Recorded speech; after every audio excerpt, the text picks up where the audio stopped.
One of the things that we've been asked to solve for in this example problem is the mass flow rate through the boiler. And the way that we're going to go about getting that is we are going to, we also know the total power, that the total power coming out of the system is, I believe, 120 megawatts.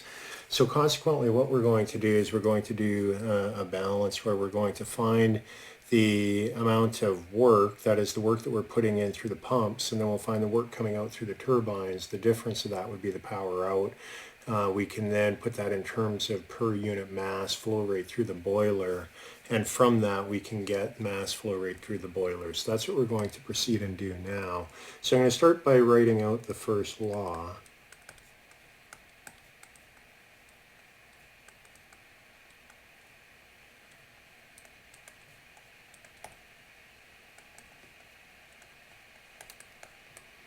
And in all the applications that we're doing here, we'll neglect kinetic energy as well as potential energy.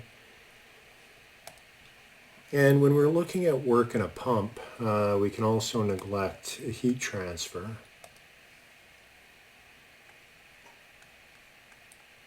And I'm going to express it in terms of work in.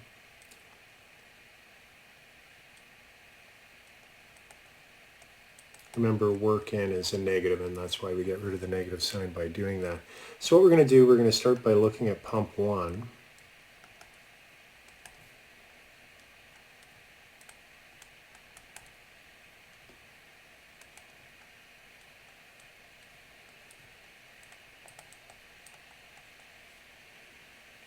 And I'm going to non-dimensionalize the work, and I'll be non-dimensionalizing all of the work terms here by the mass flow rate going through the boiler, and that is m dot 5.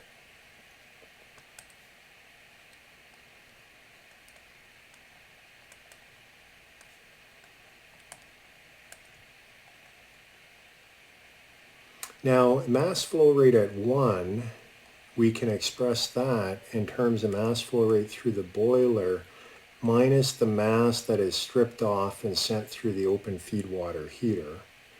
We talked about that earlier. And with that, we can re-express it in terms of the mass fraction that we saw earlier.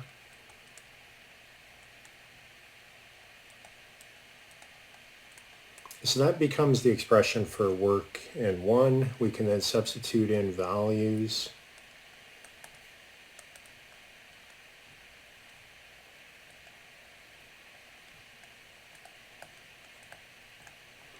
So that's pump 1. We'll proceed and do the same thing for pump 2.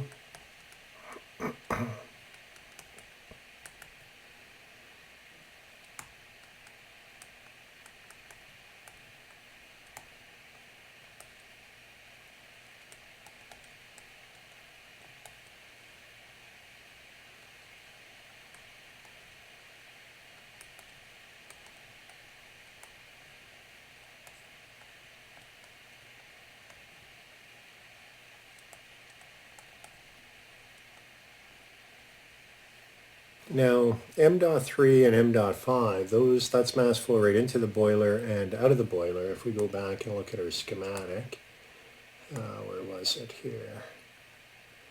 There we go. M dot 3 and M dot 5, there's M dot 5 and M dot 3 is here. All of those flow through the boiler and there's no stripping or removing there, and so it's the same flow rate at both points.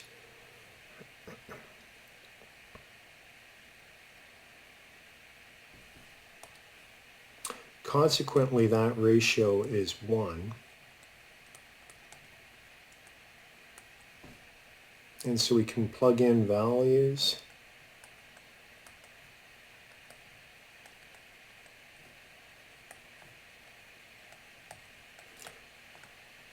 So that's what we get for pump 2. Continuing on, let's take a look at the turbine. So in a general sense, the equation for a turbine from the first law.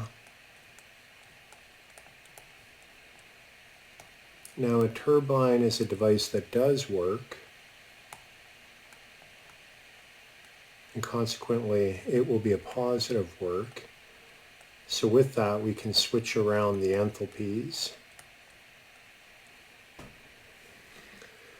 We'll look at the high pressure turbine first, and if you recall, all of the mass flow is going through the high pressure turbine. We haven't stripped anything off yet.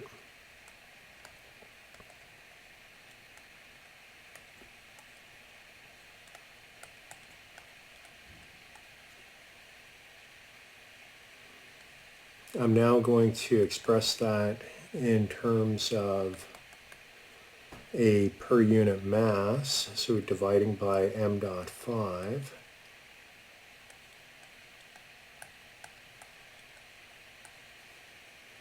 Plugging in values, we get output for the high pressure turbine.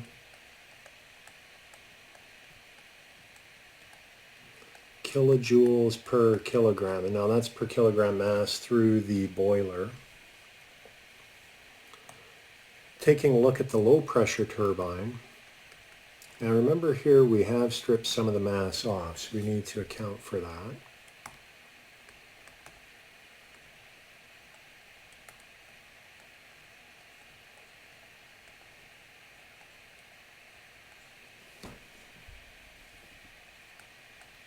And we will use the continuity equation in order to express mass flow rate at 8. And that would be m dot 5, the mass through the boiler, minus what we strip off and send through the open feed water heater. Non-dimensionalizing by that, or dividing by that I should say.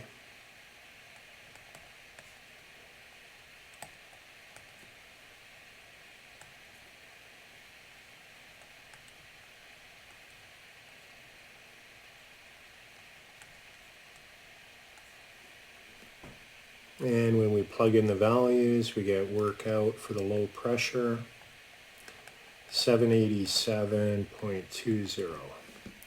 So the net work is going to be the work out of the turbine minus the work that we put into the pump.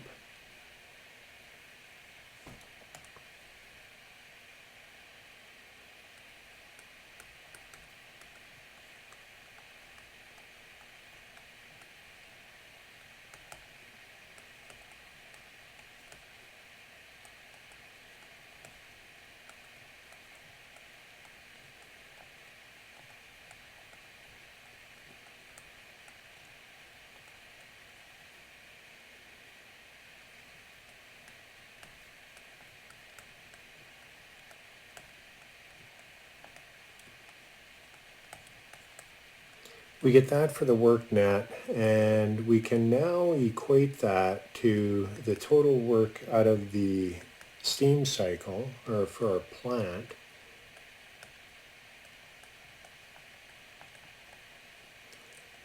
So that all needs to equal 120 megawatts.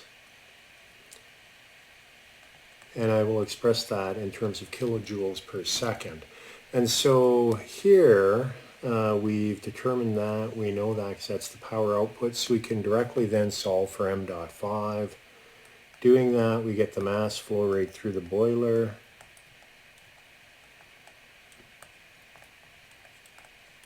(81.89 kilograms per second.